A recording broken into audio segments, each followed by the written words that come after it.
están? Hoy es 6 de agosto. Mañana es 7. Batalla de Boyacá, ¿cierto? Buenas noches para todos. Vamos a dar inicio esta noche a la enseñanza del tema que hemos venido estudiando en el contexto del Antiguo Testamento, ¿cierto? Yo quiero que oremos para entrar en materia y comenzar y continuar más bien la temática de esta noche. Muy bien, la semana pasada estuvimos compartiendo, conversando y tratando el tema correspondiente a la ley versus la gracia, ¿cierto que sí? Hicimos referencia a que cuando hablamos del Antiguo Testamento, ¿cierto? El Antiguo Testamento, se puede decir que el Antiguo Testamento es el compendio que en nuestras Biblias comprende los 39 libros que van desde el libro de Génesis, ¿cierto?, hasta el libro del profeta Malaquías. El Antiguo Testamento está distribuido en varias secciones. Una primera sección tiene que ver con la literatura patriarcal hebrea, que son los libros del Pentateuco, Génesis, Éxodo, Levítico, Números y Deuteronomio. Luego viene una literatura que es la literatura histórica del pueblo de Israel, ¿cierto? Luego viene la literatura poética y luego viene la literatura profética. Esa es la clasificación del Antiguo Testamento. Cuando nosotros nos referimos al Antiguo Pacto, obviamente usted y yo debemos saber que en el Antiguo Testamento hay más que un pacto. Hay varios pactos. En el Antiguo Testamento encontramos varias dispensaciones y estudiamos que estaba y existía en el Antiguo Testamento. De las 7 dispensaciones en el Antiguo Testamento hay 5. La primera, la dispensación de la inocencia, la dispensación de la conciencia, la dispensación del gobierno humano, la dispensación de la promesa, la dispensación de la ley. Y luego, dándose lugar a la muerte y resurrección de Jesucristo, vendría lo que es la dispensación de la gracia. Esta dispensación de la gracia es en la que ahora mismo nos encontramos. Entonces, cuando nosotros miramos en el Antiguo Testamento, es importante que aclaremos que una cosa es hablar del Antiguo Testamento y otra cosa es hablar del Antiguo Pacto, porque en el Antiguo Testamento hay varios pactos. El pacto del Sinaí, por ejemplo, que es el pacto de la ley, es uno de esos pactos. No es el único, no es el último. Dios hizo pacto con Abraham, Dios hizo pacto con Noé, ¿cierto? Y pudiéramos nosotros seguir hablando de pactos de Dios en el Antiguo Testamento. Entonces, cuando hablamos del Antiguo Pacto, específicamente lo que estamos queriendo decir es lo correspondiente a la ley, ¿cierto? La ley versus el Nuevo Pacto. El Nuevo Pacto sí es obviamente la dispensación de la gracia. Bien, dijimos la semana pasada, y en esto es importante que reiteremos algunos elementos, como por ejemplo, ya específicamente en la dispensación de la ley tenía 4 connotaciones distintas. Cuando hablamos de las 600 y más ordenanzas, de esas cantidad de ordenanzas estaban distribuidas en 4 grupos diferentes. Estaba la ley correspondiente a lo moral, ¿cierto? Estamos hablando de aquello que tiene que ver con lo ceremonial o cúltico. Hablábamos de lo que tenía que ver con lo civil y hablamos de lo que tenía que ver con la salud o la salubridad. 4 distintos tópicos que agrupaban ellos 4 los conceptos relacionados con la ley. Cuando uno está leyendo la Biblia, cuando uno está leyendo la Escritura, y esto sucede con muchísima regularidad, la gente se pierde en conocer el contexto, en conocer la dispensación y en mirar que sí y que no. Y sucede mucho que la gente casi que lo toma a su libre conveniencia. La gente mira la Biblia y entonces lo mira y la toma dependiendo de la conveniencia. Entonces esto sí y esto no, esto sí y esto no.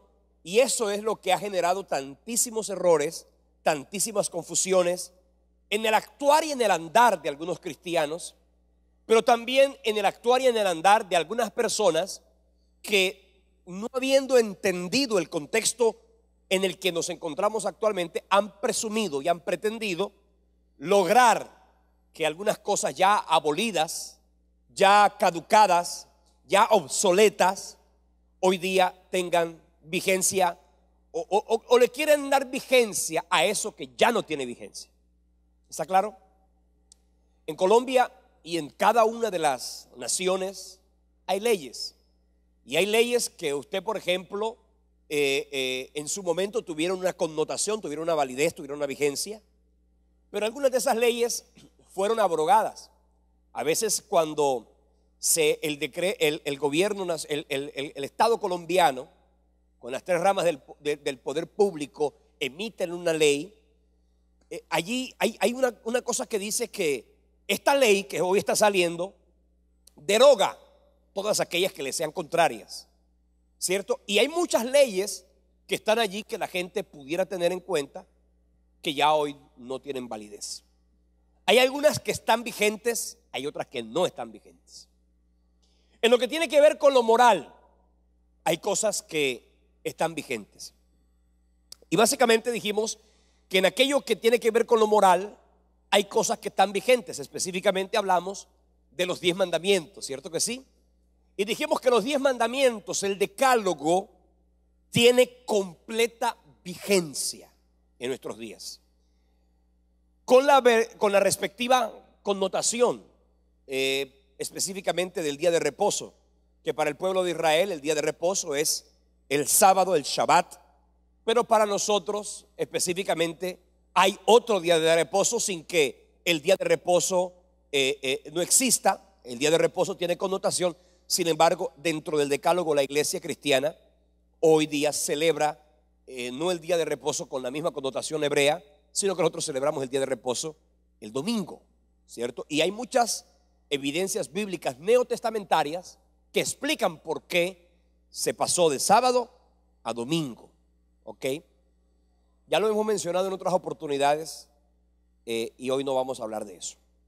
Entonces, en lo que tiene que ver con los 10 mandamientos, el decálogo tiene vigencia, porque la ley del Sinaí no fue la única que se encargó de lanzar estos mandamientos morales. Antes de la ley y en las dispensaciones anteriores, llámese de la inocencia, de la conciencia, habían normas, habían mandatos, habían leyes sin que fueran la dispensación de la ley. Y por eso fue que todos sabemos que Dios sancionó y el mismo Caín se sintió sancionado por haber matado a su hermano Abel. No pudiéramos nosotros decir que, no, es que solamente la ley es la del monte de Sinaí y antes de la ley la gente podía hacer lo que quisiera. No, lo que hizo la ley fue establecer unos principios universales. El decálogo se han considerado principios universales de los cuales se desprenden muchas de las normas que hoy rigen las leyes del hombre mismo, ¿cierto? Del decálogo. Si usted mira el trasfondo de la gran mayoría de las leyes, ¿cierto? De la convivencia ciudadana, del andar y del actuar, están tipificadas en el decálogo, ¿cierto? No matarás, no robarás, no dirás falso testimonio, no mentirás. Este tipo de elementos que están allí condensados en las leyes actuales de los estados, pero que en la Biblia tenían una profunda validez y que de allí fue que se sustrajo todos esos pensamientos universales. ¿Están vigentes? Totalmente vigentes. Totalmente vigentes. Cuando dice allí, no codiciarás la mujer de tu prójimo, eso está vigente, hermano. ¿ok? Y pudiéramos decir entonces, no codiciarás el marido de tu prójima. Eso también está vigente, ¿ok? Porque hay gente que está muy dada a la literalidad de las palabras, y entonces está diciendo que no sé, que el hombre no puede desear la mujer del prójimo, pero de repente la mujer se puede desear el marido de la prójima, y eso no está permitido. Eso está vigente, completamente vigente. Y todo lo que de allí se desprenda, ¿no?, en las relaciones interpersonales, porque la Biblia en el Nuevo Testamento está plataformada en el sentido común, cosas que tienen que ver con el sentido común. En segundo lugar están las leyes ceremoniales o de culto. Esas eminentemente están totalmente fuera de contexto. Yo les explicaba más o menos, para hablarles de esas leyes ceremoniales o de culto, todas ellas apuntaban a la persona de Jesucristo, el tabernáculo, todo lo correspondiente al inmobiliario del templo, todo lo correspondiente a la misma obra del tabernáculo y del pueblo de Israel en su adoración con Dios. Todo eso tenía un trasfondo muy radical, muy directo a la persona de Jesucristo.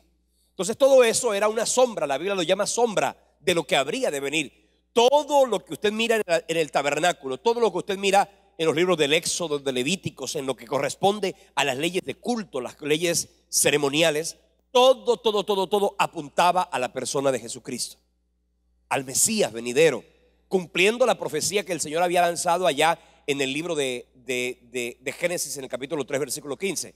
O sea que Cristo es la profecía lanzada desde la antigüedad, es el Mesías prometido desde la antigüedad. Entonces cuando nosotros miramos eso, le decía que todo eso no tiene valor alguno en la actualidad, no tiene ninguna validez. No tienen por qué revivirse, no tienen por qué hacerse, no tienen por qué repetirse elementos del antiguo culto ceremonial del pueblo de Israel. Decía yo que eso era más o menos como mencionar un poquito el hecho de que hay una construcción, se colocan los andamios, ¿cierto? Los andamios tenían el propósito de hacer la construcción, pero una vez terminada la construcción, ¿qué hacen con los andamios? Para afuera.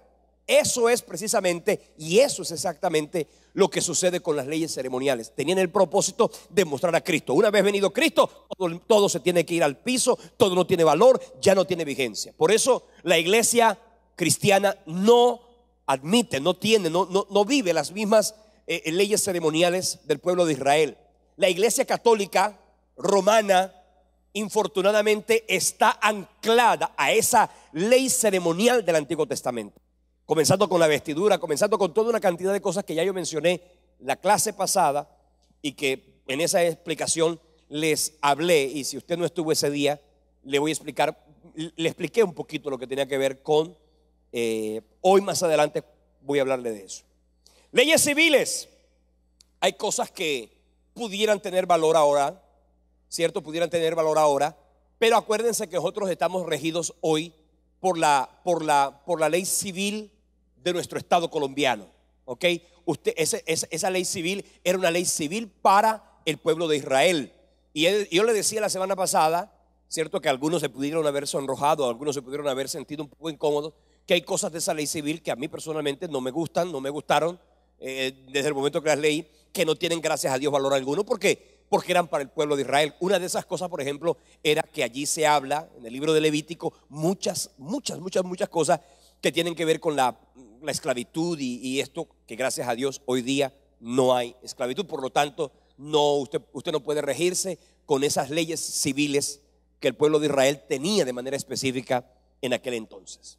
Leyes de salud, pues supimos también la semana pasada que hay leyes que tienen que ver con la salud. Dios legisló en su ley. Dios estableció una cantidad de normas que tienen que ver con la salud, que hoy día no tienen valor. No tienen valor, a lo menos no de forma obligante, no de manera obligante. Por ejemplo, hay cosas y hay elementos que el ser humano no debe comer, ¿cierto? Y no debe comer no por la ley, ¿cierto? Fíjese que hablábamos de comer cerdo, del comer cerdo, hablamos también de comer camarones, morcilla. La hermana que habló de la morcilla, que tenía una duda de la morcilla, pero cuando ya yo le expliqué el tema de la morcilla, que sí podía comer morcilla, le pregunté que entonces que si ahora iba a comer morcilla, ella me dijo que con mucha espontaneidad que de todas maneras a ella no le gustaba. Bueno, tiene toda la libertad de que si no le gustaba comer morcilla, pues no coma morcilla. Pero si usted quiere comer morcilla, usted puede comer morcilla, no hay problema con eso, ¿ok? Usted tiene que entender que si a usted no le hace daño, ¿ok? Seguramente que eso pudiera tener otras connotaciones. Aquí se come morcilla, en La Guajira se come friche, bueno, que se comía friche, la pepitoria que comen en mi tierra, que yo como, me encanta además. Entonces yo le expliqué eso la semana pasada.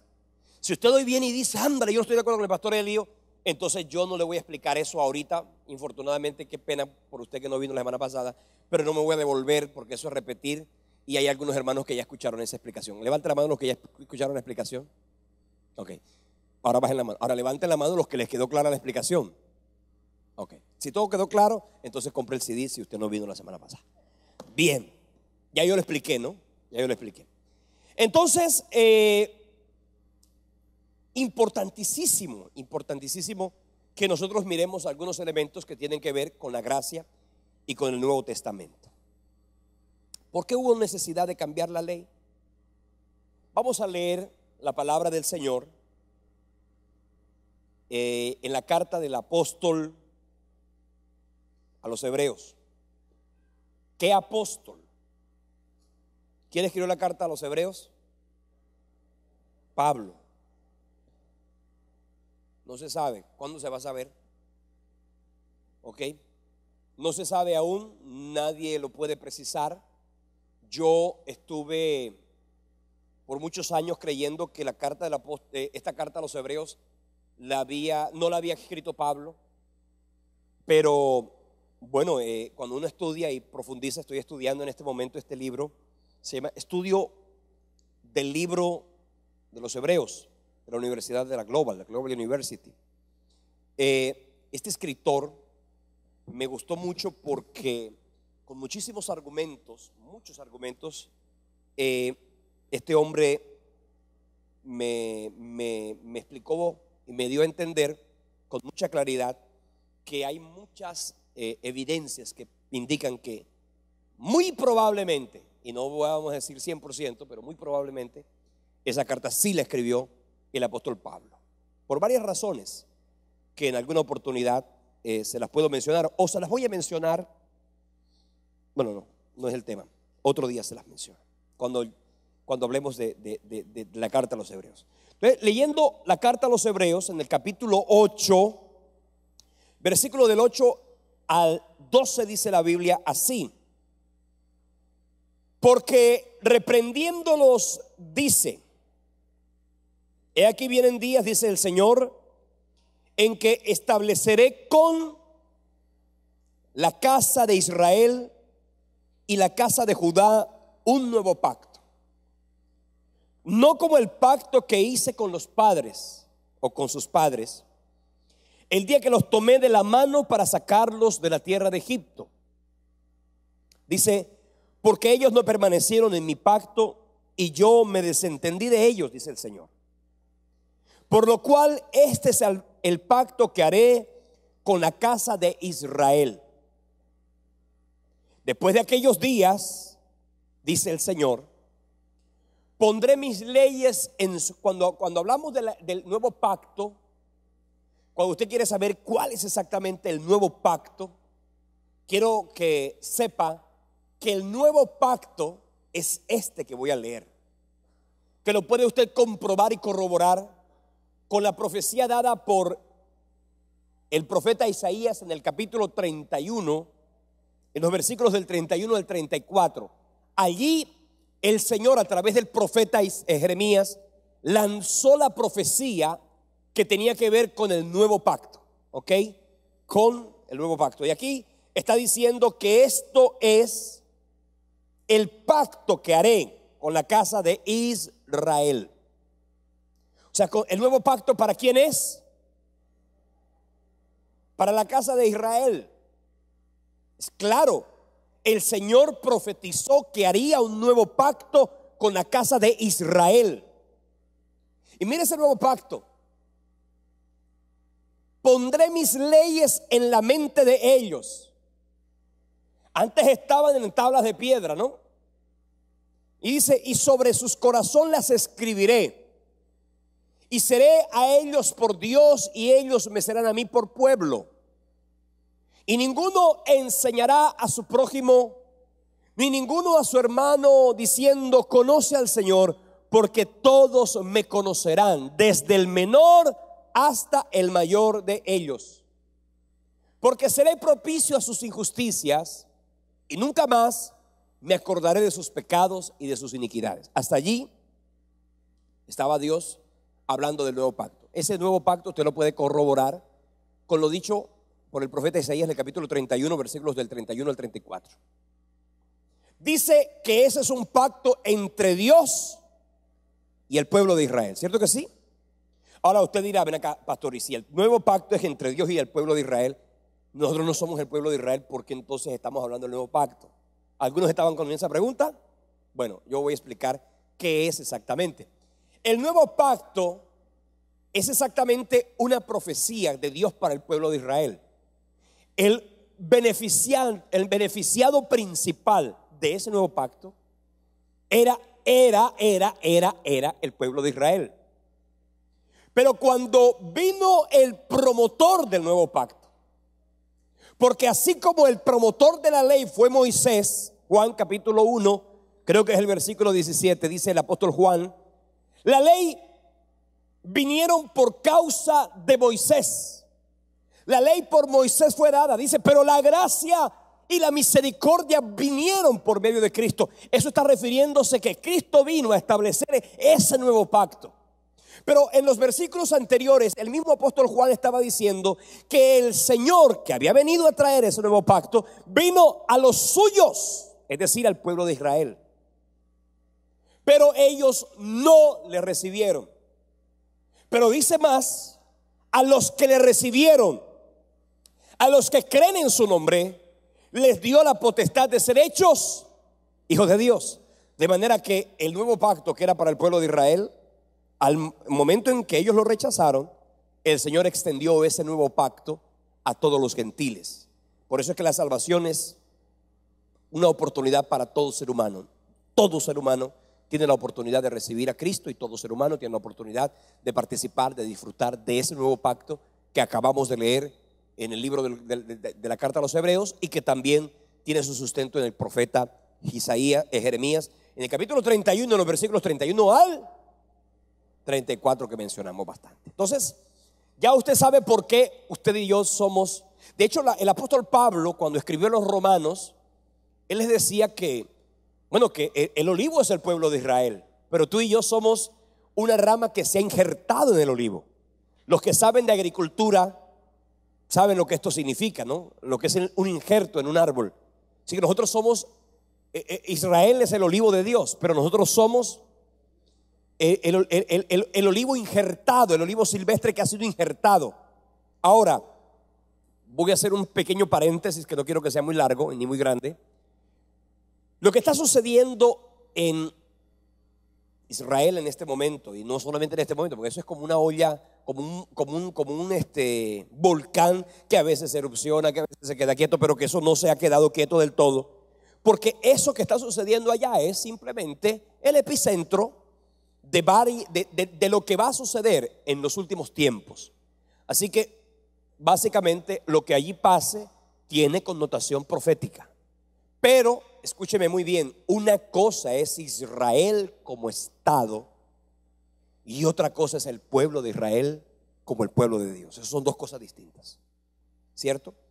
Para que usted entonces no se ponga a simplemente dentro del Israel como nación está el pueblo de Dios, el pueblo judío, para llamarlo de esa manera. Pero es importante que sepamos, Pablo lo decía, no todo el que desciende de Israel es israelita, para decir que no por ser hijo de Abraham o no por ser israelita ya automáticamente, porque hay algunos que pueden ser, hay algunos judíos que pudieran ser budistas, por ejemplo, judíos no. Hay algunos israelitas que pudieran ser budistas, hay algunos israelitas que pudieran ser maometanos, por ejemplo. Pero una cosa es el judaísmo como nación. El judaísmo es la esencia del pueblo de Dios, ¿cierto? Lo que se constituye y se vive a través del pensamiento de Dios en el Antiguo Testamento. Entonces, bueno, pensando en todo esto, importante que sepamos que sí, lo que pase allí tendrá connotación profética, pero no todo lo que haga la nación de Israel es exactamente a que Dios lo aplauda. Por favor, por favor, por favor, usted es iglesia de Cristo.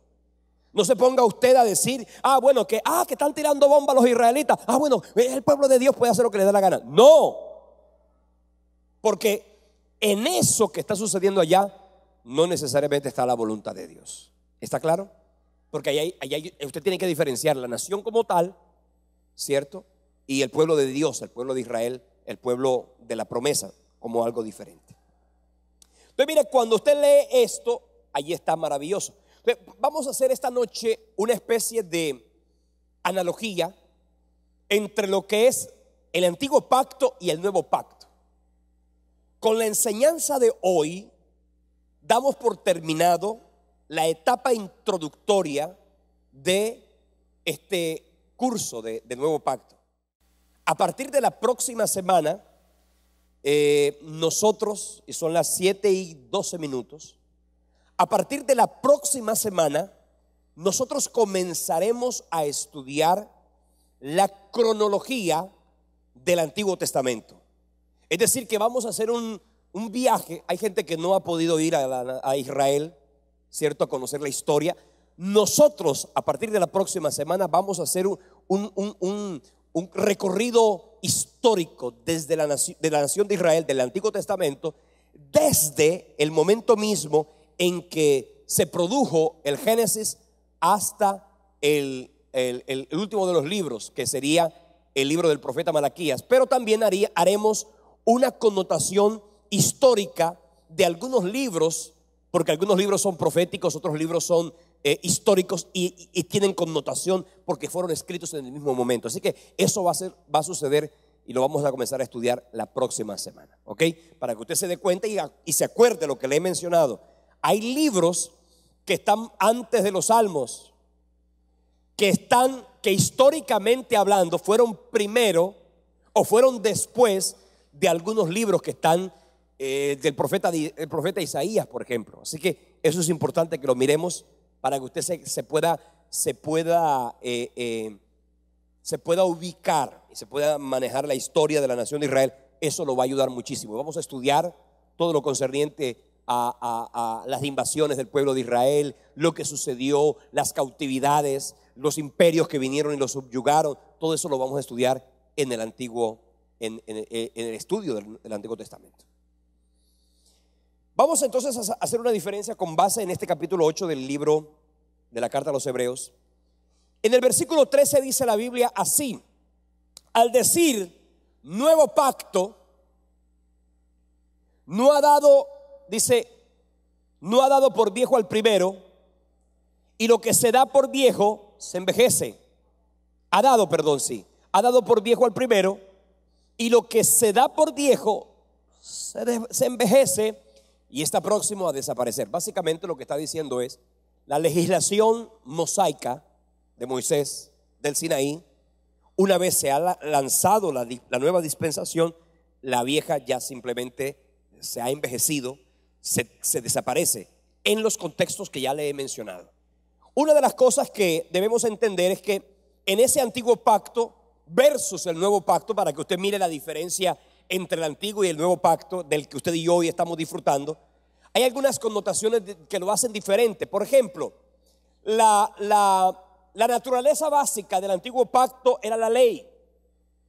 La naturaleza básica del nuevo pacto es la gracia. El mediador del antiguo pacto, ¿quién era? Moisés. Acuérdense que cuando hablamos de antiguo pacto nos estamos refiriendo a la ley mosaica. El mediador del nuevo pacto, ¿quién es? Jesucristo. Las promesas del antiguo pacto se habían enfatizado en lo material. En el nuevo pacto se enfatiza en lo espiritual. En el Antiguo Testamento, o en el antiguo pacto más bien, se trataba con aquello que tuviera que ver con la acción. La ley del Antiguo Testamento, la ley mosaica, solo sancionaba la acción. En el Nuevo Testamento, además de sancionar la acción, se sanciona la intención. ¿Ok? Entonces, mucha gente llega a esta conclusión de decir, no, es que la gracia es diferente. Y miran como que la gracia fuera diferente. No, la gracia tiene otra perspectiva, porque allá solamente la acción, aquí, además de la acción, la intención. ¿Qué hacía posible el antiguo pacto? La liberación de Egipto por medio de la Pascua. ¿Qué hacía posible o qué hace posible el nuevo pacto? La liberación ya no de Egipto, sino del pecado, por causa de la muerte de Jesucristo, por el rescate. Por eso es que es importante que tú y yo sepamos que cuando Cristo vino a la tierra, Él no tenía la intención de pelear con el faraón, no tenía la intención de pelear con el faraón de la época, que sería en este caso el emperador, no tenía la intención de pelear con Poncio Pilato, ni con Herodes, ni con ninguno de ellos, porque Él no vino a enfrentarlos a ellos. Moisés enfrentó al faraón, pero Cristo no vino a enfrentar al rey. Cristo vino a enfrentar al príncipe de las tinieblas, al príncipe de la potestad del aire, al Dios de este siglo, al príncipe de este mundo. Él vino a enfrentarse directamente con Satanás. ¿Está claro?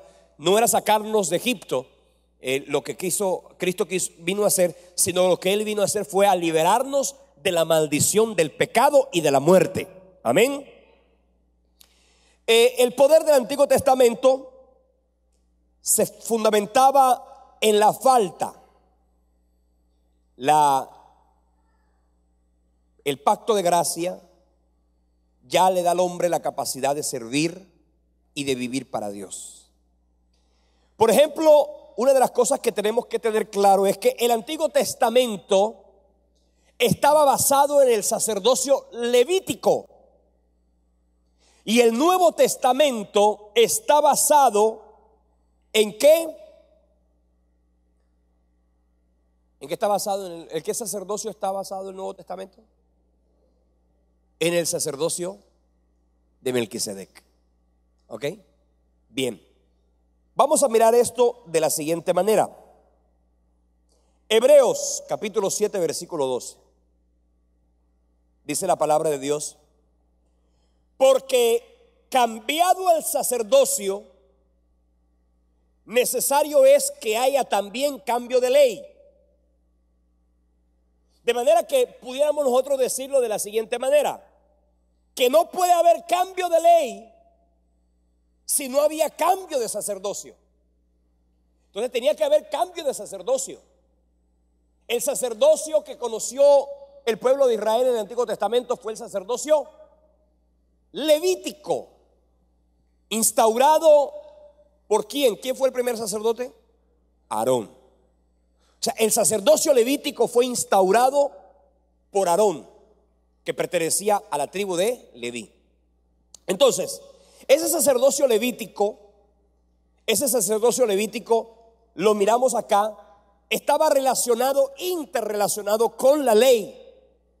De manera que para que pudiera existir una nueva ley, entre comillas, había que cambiar el sacerdocio. No podía continuar el mismo sacerdocio. Por eso es que la Iglesia Católica, lo vuelvo a mencionar aquí, está muy dada al sacerdocio levítico, en la vestidura, en la vestimenta, en el ritual. Si usted mira, la Iglesia Católica está muy parecida a lo que pudiera suceder y a lo que sucedía en el pueblo de Israel en el Antiguo Testamento. Casi que hay una similitud entre el sacerdocio levítico y el sacerdocio del pueblo de Israel, de la Iglesia Católica. Nosotros tenemos un sacerdocio completamente diferente, un sacerdocio no regido por la misma normatividad con la que se regía el Antiguo Testamento o el sacerdocio levítico. Fíjense que aquí lo dice en el capítulo 7 versículo 12, que porque cambiado el sacerdocio, necesario es que también hubiese cambio de ley. ¿Ok? Y por eso leemos en el capítulo 5, versículo 6 del misma carta a los Hebreos, que dice, como también dice en otro lugar, hablando de Jesucristo, tú eres sacerdote para siempre según el orden de Melquisedec. De manera que fíjese, aquí estamos diciendo que Cristo no, si lo hubiéramos mirado desde la perspectiva levítica, Jesucristo no hubiera podido ser sacerdote.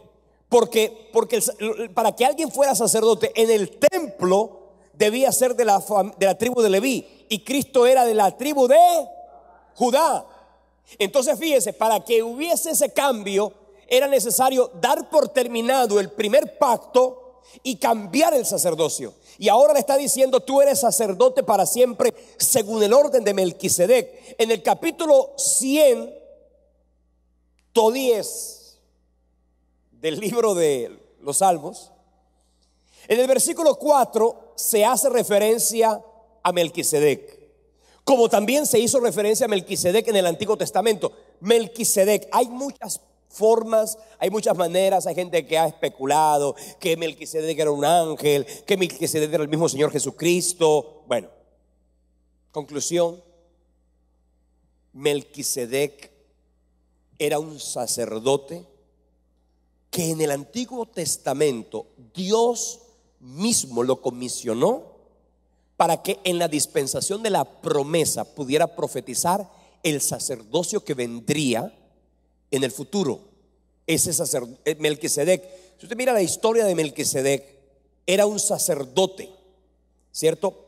Era un hombre, era un ser humano, no era un ángel, ¿cierto que no? No era, si hubiera sido un ángel, Abraham no lo hubiese podido honrar como lo honró con los diezmos. ¿Está claro? En este caso estamos hablando de que era un hombre como tal.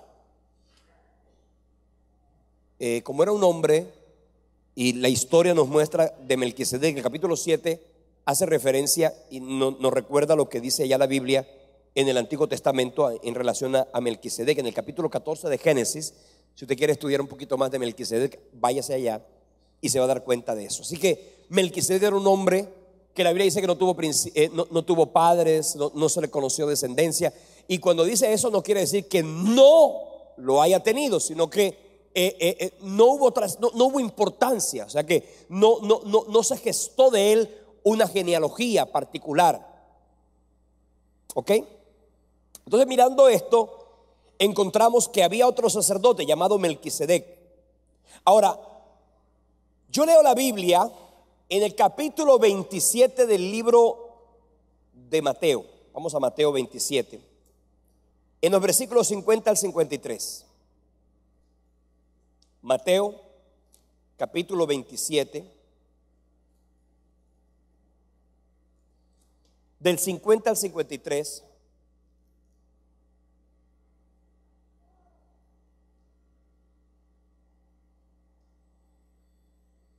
Debe decirle que ¿qué hizo? Dice que y se abrieron los sepulcros,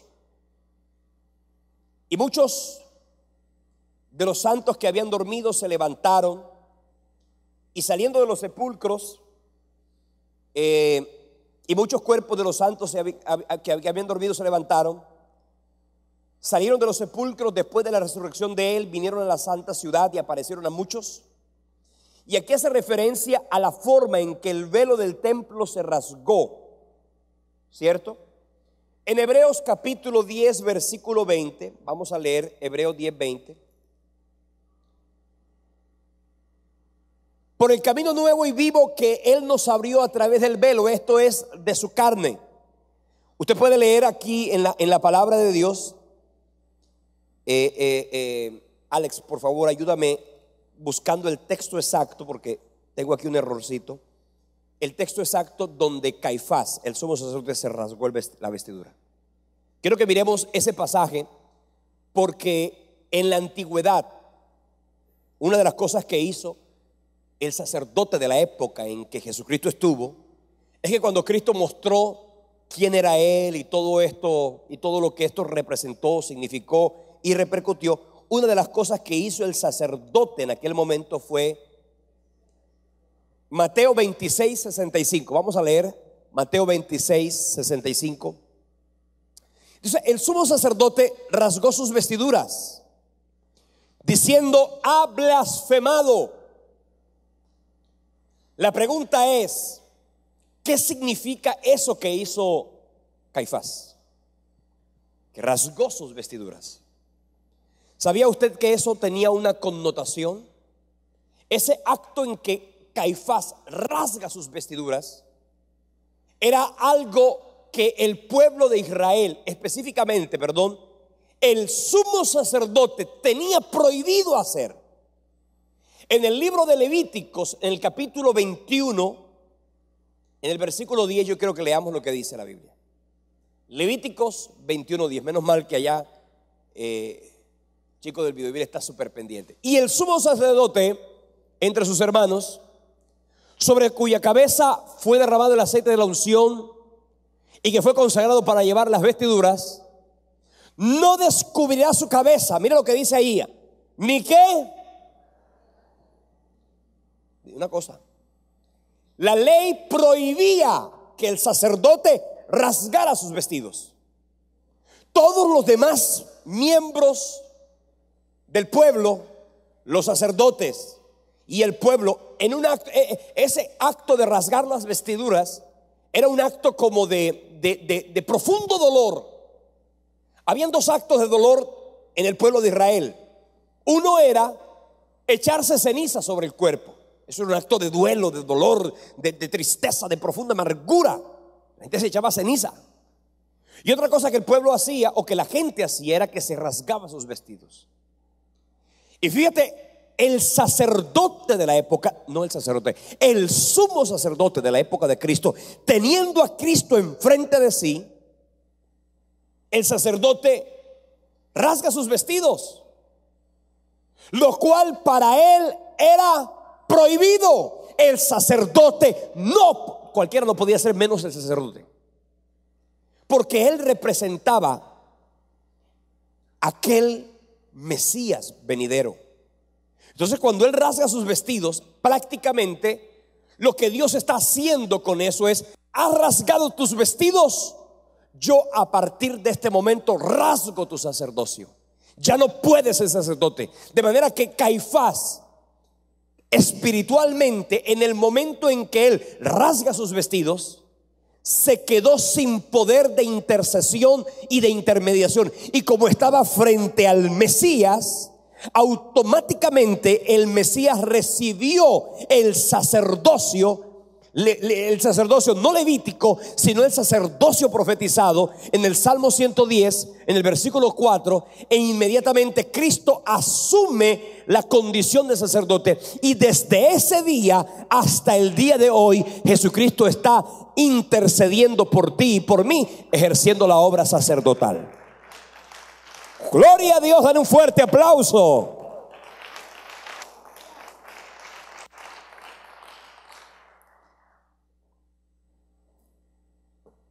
Entonces, no hay valor alguno en el sacerdocio levítico. Ya se rompió. Y por eso la Biblia dice que Cristo nos abrió un nuevo camino. ¿Ya se da cuenta de la diferencia entre el antiguo y el nuevo pacto? Entonces, es triste que haya personas que quieran vivir en la legislación levítica, en la legislación mosaica, ¿cierto? En una cantidad de cosas que no tienen connotación alguna, que hoy día tú y yo las debemos disfrutar. Hablar de la ley antes estaba escrita en las tablas de piedra. Ahora la ley está escrita en la mente y en el corazón de todo aquel que ha nacido de nuevo. Así que usted no puede venirnos a decir: no, es que sabes que yo no sabía que eso era malo. Cuando usted dice que usted no sabía que eso era malo, usted está echando un embuste. Porque si usted en verdad tiene al Espíritu Santo, el Espíritu Santo, usted no tiene que leerse toda la Biblia, ¿cierto?, para saber qué es bueno y qué es malo. Usted no se tiene que leer toda la Biblia. Usted sabe que la palabra de Dios Dios la escribe a través del Espíritu Santo en nuestro corazón. Eso es maravilloso, ¿cierto que sí? Entonces, en aquel entonces el antiguo pacto era Dios conocido por por algunas personas en particular, los maestros, la gente de un alto nivel. Ya en el nuevo pacto el Señor es conocido por todos, desde el menor hasta el mayor. Todo el mundo puede conocer a Dios. O sea que todo el mundo tiene acceso a Dios.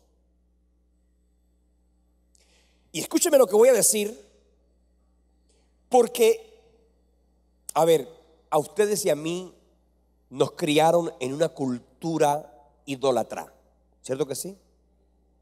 Una cultura que idolatraba imágenes, una cultura que idolatraba esfigies, pero también una cultura que idolatraba personas. Una cultura que idolatraba personas. ¿Por qué ustedes creen que como la iglesia católica nos enseñó, y la mayoría? ¿Cuántos de ustedes fueron católicos? Levanta la mano. No le voy a pedir que levante la mano si usted es católico, porque usted puede estar aquí siendo católico, bienvenido sea.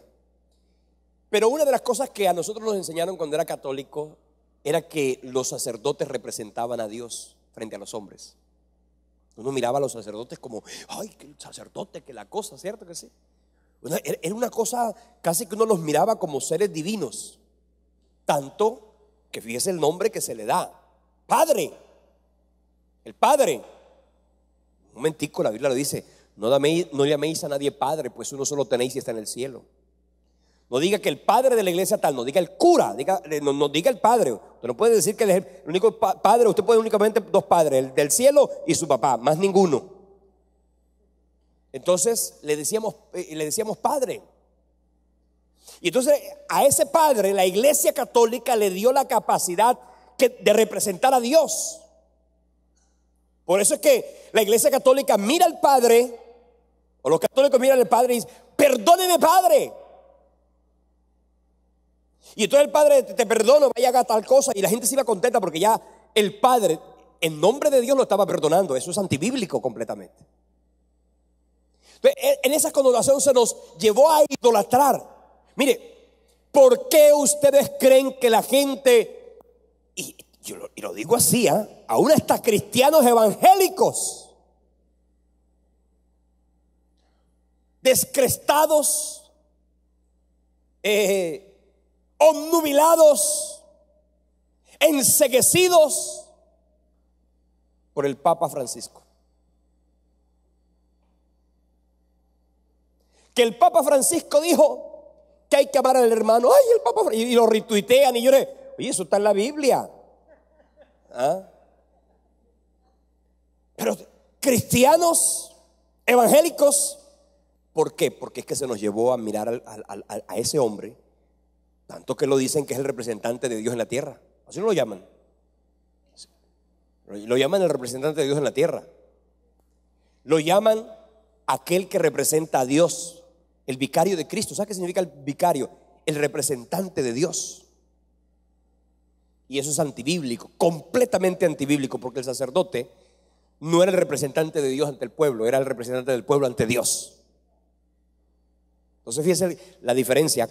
Y usted vivía en oscuridad y idolatrando, y la gente idolatraba al Papa, y algunos lo idolatran todavía. Y ahora que se ve buena gente, porque yo lo digo que se ve buena gente, pero tenga mucho cuidado. Entonces, esa cultura se ha pasado a la iglesia evangélica.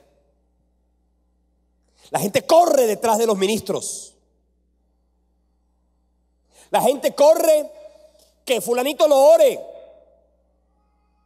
El pastor está aquí orando, entonces vamos a orar. Ay, óreme, únteme, si están repartiendo aceite, écheme aceite. ¿Por qué? Porque la gente se quedó con el antiguo pacto metido en la psiquis. Que la gente terminó hoy prácticamente suponiendo. A veces uno predica y uno ora por la gente, y la gente, yo no sé por qué, presume y pretende y cree de manera totalmente antibíblica de que es que el pastor puede orar por mí, si el pastor ora por mí es mejor. Mire, no hay una oración más efectiva que la oración que tú haces por ti mismo. No hay una oración más efectiva que la que tú haces por tu casa. Esa oración, mira, es la más efectiva de todas. Ahora, yo no estoy diciendo que no podamos interceder los unos por los otros, pero usted puede pedirle una intercesión. La intercesión es valiosa, no porque la haga un pastor, porque usted puede pedirle a una hermanita de la iglesia, que aquí hay bastantes que son guerreras de oración, ore por mí, y esa intercesión tiene valor, pero no porque la gente corra detrás del pastor. Y eso yo lo veo con los grandes evangelistas, y la gente corre y la gente va de aquí para allá. Y entonces, cuidado, nosotros tenemos que poner bien clara nuestra mirada en el Señor Jesucristo. Él es el que abrió el velo, Él es el que rompió el velo, Él es el que rasgó el sacerdocio del Antiguo Testamento y es el que nos dio la oportunidad de entrar directamente al trono de la gracia. Amén. Entonces, por favor, cuidado. No puede haber idolatría. Ahora, cuando yo digo que no debe haber idolatría, bien, esto es la idolatría, porque hay gente que idolatra. Y hay pastores que quieren la idolatría del pueblo, que terminan enseñoreándose de la gente. Eso no es bíblico, eso no es de Dios. ¿Está claro? Pastores dirigiendo, usted va a hacer esto, No, una cosa es que usted pida un consejo, pero otra cosa es que usted se mueva por lo que diga un pastor, cualquiera que se llame. No podemos hacerlo. Ni usted puede, como líder, hacer que la gente dependa de usted, ni usted como oveja debe depender de ningún líder, de ningún pastor, de nadie. Usted tiene que aprender a depender del Señor. Ahora, sí, es verdad, a los pastores hay que honrarlos, sí, claro. Sí, claro, por supuesto la Biblia lo dice. Hay que honrarlos. Ellos velan por nosotros, sí, pues es una responsabilidad ministerial. Como dice Hebreos capítulo 13, versículo 18, como quienes han de dar cuenta a Dios. Pero usted tiene que tener claro que es que son simplemente y somos instrumentos de Dios, pero la palabra profética más segura con la cual tú y yo debemos guiar nuestra vida es a través de la palabra. Porque cualquiera dirá, no, es que mi pastor me dice que yo haga esto y yo lo voy a hacer. No, un momentico, si la palabra de Dios no me respalda en eso, ¿sabes qué? No, ¿por qué? ¿Por qué? ¿Está claro? Bien. Entonces, por favor, a los pastores se les puede honrar. La Biblia dice, al que honra, ¿cierto? Usted puede honrar a su pastor, claro que sí. Pregunte cuándo cumple su pastor, bendiga a su pastor, honre a su pastor, dele una ofrenda cada vez que pueda a su pastor. ¿Ok? Pero recuerde algo, no, que esto no se convierta en una dependencia, porque eso Dios no lo quiere. Pablo, el apóstol Pedro le decía, no se enseñoreen de la grey de Dios. ¿Ok? Muy bien, la duración del antiguo pacto se envejeció, el antiguo pacto se envejeció y por lo tanto se volvió obsoleto. ¿Qué definición tendría la palabra obsoleto? Viejo. Pero hay cosas viejas que todavía funcionan. El antiguo pacto, además de viejo, está obsoleto. ¿Por qué? Porque no tiene valor alguno en lo que corresponde a la vida eterna. El nuevo es eterno. El viejo está obsoleto y el nuevo está eterno. Es como querer volver atrás, es como una similitud a la manera como el tractor. Usted sabe que antes la Biblia, la historia, los agricultores sabían que antes se tomaba el yugo. Cogían un buey o dos bueyes, la yunta de los dos bueyes, les ponían un arado y con los bueyes ellos araban la tierra. Bien, eso era lo que se hacía en el Antiguo Testamento. En el Nuevo Testamento es un tractor. Tú te montas en el tractor y ya. La pregunta es, teniendo usted un tractor, ¿vas a montarte en el yugo? Por favor, cuando se trata de la vida eterna y cuando se trata de la experiencia de fe, debemos vivir en el concepto de gracia, no en el concepto del Antiguo Testamento. El santuario antes era temporal y terrenal, ahora es eterno y celestial. Esto es un auditorio. Esto no es la casa de Dios. Mire, y yo le digo una cosa. Yo a veces que me toca dar la bienvenida a las visitas. Y queremos dar la bienvenida a las visitas a aquellos que están con nosotros por primera vez. Ay, bienvenido a la casa de Dios. Bueno, hermanos, eso está aquí, para que se nos quite eso. Porque eso está aquí metido. Esta no es la casa de Dios. Porque eso es otra cosa que nosotros heredamos de la Iglesia Católica, la casa de Dios. Y entonces el sagrado sacramento del altar, porque es la casa de Dios. No, hermano, esto no es la casa de Dios. Aquí, cuando todo el mundo se va, esto es un auditorio cualquiera. Esto es un auditorio. La casa de Dios, ¿cuál es la casa de Dios? Ya Dios no habita en templos hechos de manos de hombres. Él habita hoy en los corazones. Y gloria a Dios porque ese corazón el Señor nos lo ha regalado. Amén.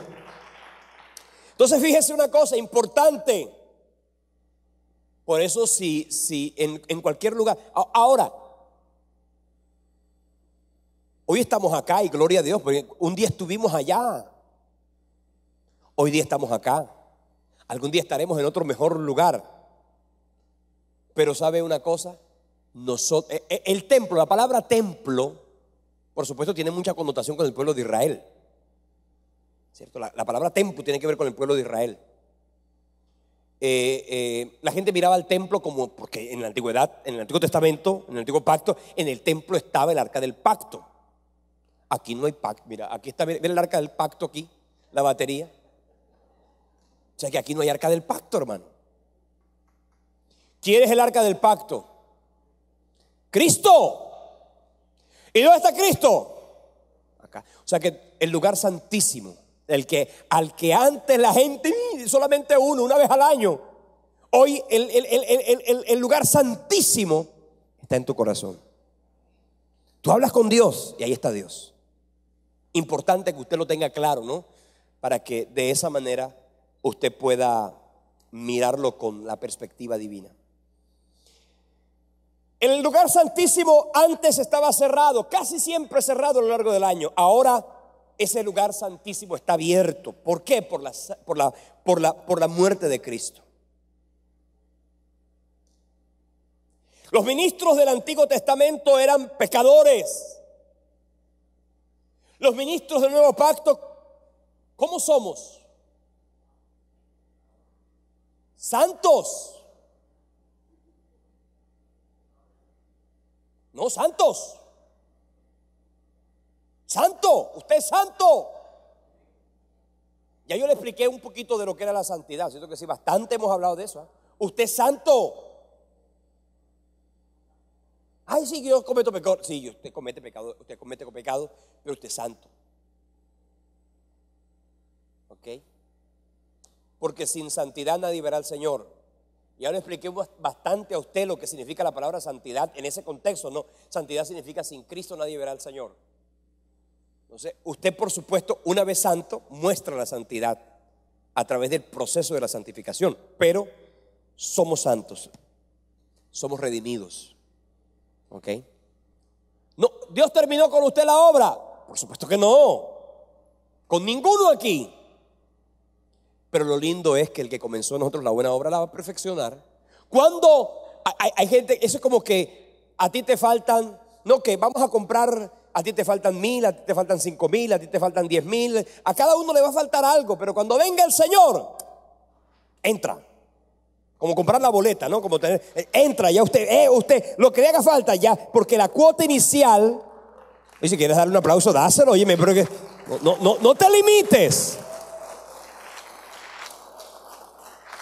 La cuota inicial no la ahorraste tú. La cuota inicial te la regaló el Señor.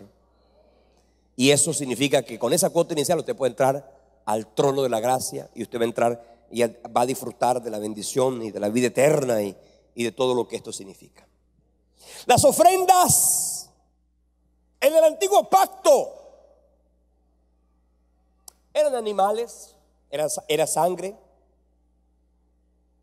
ahora es la conciencia limpia. Eso lo podemos leer en capítulo 9, capítulo 9 del libro de Hebreos, versículos 9, 13 y 14.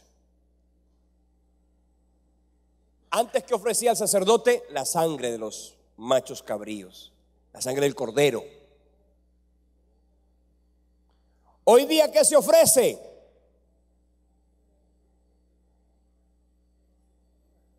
Nuestro corazón, nuestra conciencia. ¿Okay? ¿Qué dice Hebreos 9:9? ¿Cuál es el símbolo para el tiempo presente? Según el cual se presentan ofrendas y sacrificios que no pueden hacer perfecto en cuanto a la conciencia al que practica ese culto. Versículos 13 y 14 dice.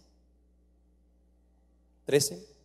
Porque si la sangre de los toros y de los machos cabríos y las cenizas de la becerra rociadas sobre los inmundos santificaban para la purificación de la carne, ¿cuánto más la sangre de Cristo, el cual mediante el Espíritu eterno se ofreció a sí mismo sin mancha a Dios, limpiará vuestras conciencias de obras muertas para que sirváis al Dios vivo? Fíjense, antes se ofrecían sacrificios, ahora se ofrecen una conciencia limpia.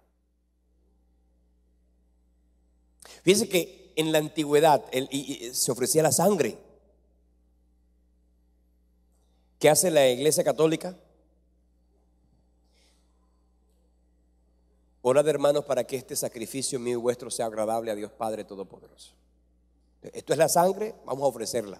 Y después el Señor se la tomaba. ¿Está claro?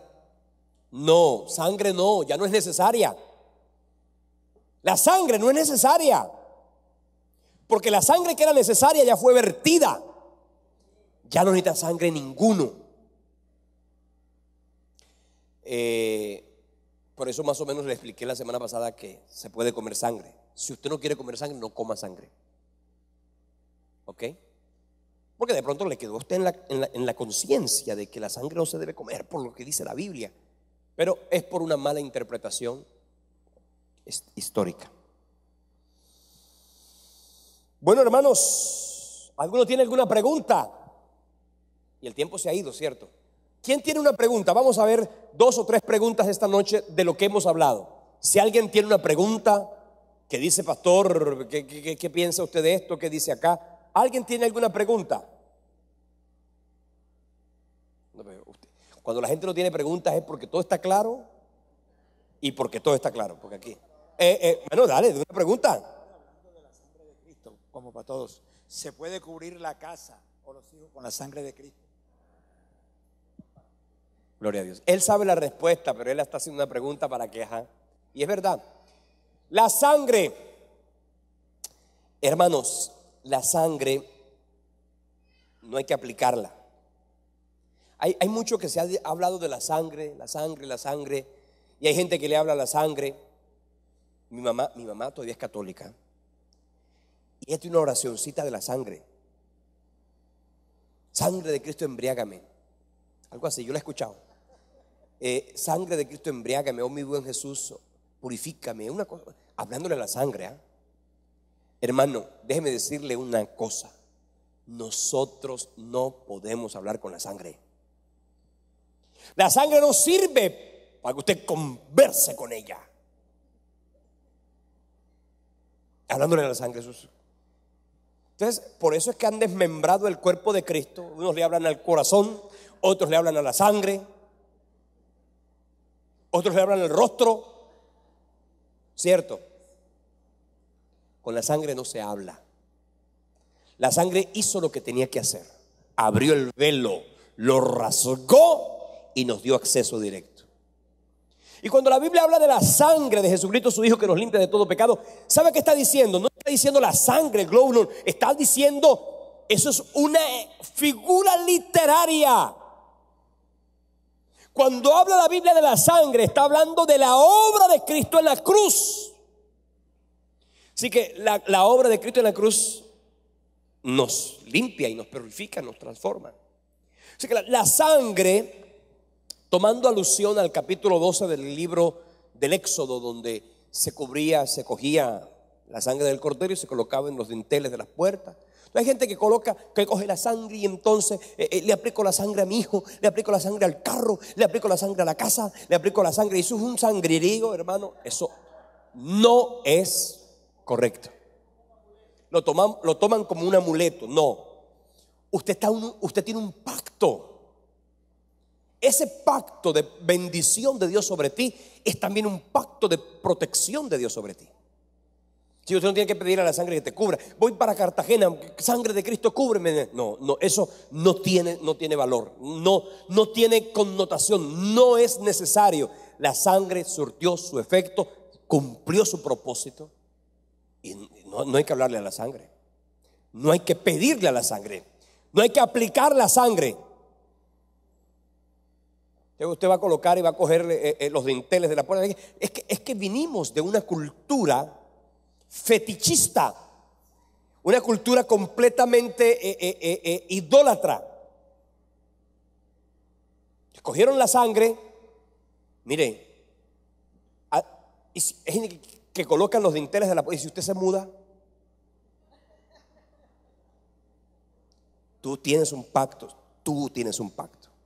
Donde quiera que tú estés, hay protección de Dios. Donde quiera que tú vayas, hay protección de Dios. Donde quiera que te metas, hay protección de Dios, porque Dios está contigo. Él te cuida, te defiende, te protege. Él es el Dios que te santifica.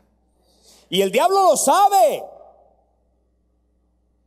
Algunos cristianos evangélicos, los católicos cogieron el agua bendita, ¿no? Los católicos cogieron el aceite. Y hay aceite para todas partes. Eso no tiene. Los aceites se pueden usar el aceite se puede usar y se puede usar en dos connotaciones. Uno, para orar por los enfermos, y dos, se debe usar el aceite para ungir lo santificado a Dios. ¿Está claro? Para ungir lo santificado a Dios. Entonces, y cuando digo lo santificado a Dios es al ministro, a la persona. La unción significa consagrado a Dios. Tiene el mismo contexto tiene el mismo contexto. O sea que la verdad es que la Biblia nos dice, si tú lees la palabra, al demonio no hay que decirle la sangre de Cristo tiene poder, porque Él lo sabe. A Él lo que hay que decirles en el nombre de Jesucristo, porque si lo que dice la Biblia es en mi nombre echarán fuera demonios. O sea que en el nombre de Jesucristo hay poder. ¿Está claro? Obviamente que la sangre de Cristo, en esa figura literaria, implica su obra en la cruz. Pues tú puedes decir, ¿sabes qué? Cristo con su sangre nos redimió, nos restauró, pero no exactamente porque que digan sangre ya el diablo va a salir corriendo, no. ¿Cierto? El diablo sale ante la autoridad.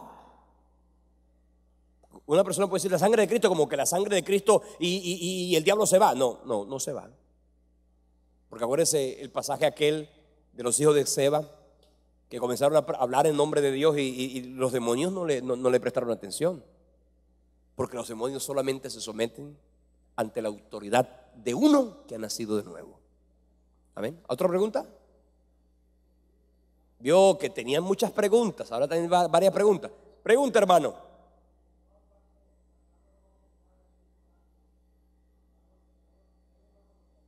Sí, yo lo dije al principio.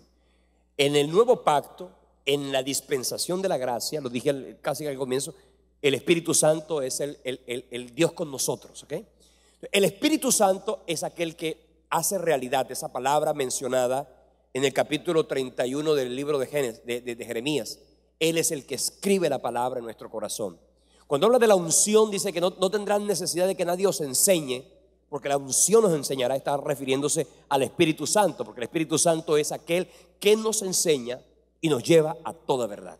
Así que es verdad, buena la aclaración y afianzar que es el Espíritu Santo aquel que en el nuevo pacto hace realidad que esa palabra sea viva en nuestra vida. Bien, ¿alguien más levantó la mano por acá? Sí, hermano. Bueno, ya dijimos que esos mandamientos tienen vigencia, ¿ok? Porque es que son mandamientos que Dios no entregó esos mandamientos para que te justifiques y puedas ser salvo. Porque pudiéramos nosotros decir que, bueno, cumpliendo los 10 mandamientos la gente es salva. No, eso no es imposible. No hay una sola obra humana que te permita salvación. Cuando tú recibes a Cristo, tú cumpliste la ley, porque al recibir a Cristo recibiste la ley, pero estás obligado a mantener esas normas, tanto con Dios como con los hombres, que te permitan a ti disfrutar de una bendición y de una victoria con la cual tú puedes disfrutar la plenitud de Dios en tu vida. Pero igual, esos mandamientos tienen vigencia, y eso lo mencionamos la semana pasada y hoy bastante. Tienen total vigencia porque tienen que ver con la relación de eso. Las obligaciones del hombre con el hombre no se acabaron. Las obligaciones del hombre con Dios no se acabaron, ¿cierto? Y acuérdense que el mandamiento está dividido entre la relación del hombre con los hombres y la relación del hombre con Dios. Y eso tiene vigencia porque estamos obligados a en nombre de Dios. Y fíjate que Jesucristo decía, el mandamiento, todo, resumámoslo así entonces: amarás al Señor tu Dios con todo tu corazón, con toda tu mente y con todas tus fuerzas. Y luego dice, y amarás a tu prójimo como a ti mismo. Quiere decir que ahí está condensado todo. Pero no está diciendo que no, porque es que ahí está condensado todo. Amarás a tu prójimo implica no matarás, no robarás, no mentirás. Ahí está condensado todo. Pero quiere decir que no es que yo puedo matar o robar o mentir, y no, porque ya yo recibí a Cristo, porque eso no perdió vigencia. Bien, vamos a terminar.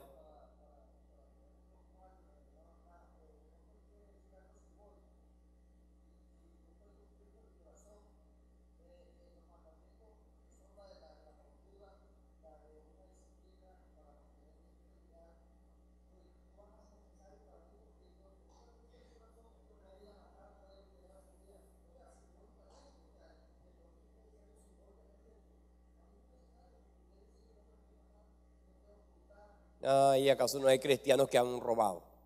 ¿Y acaso no hay cristianos que han mentido? Eso tenemos que, si me amáis, guardad mis mandamientos, dijo Jesús. Y eso no cambió, eso no cambió. No es que, ay, bueno, listo, ven acá ya, promoción, ahora en la gracia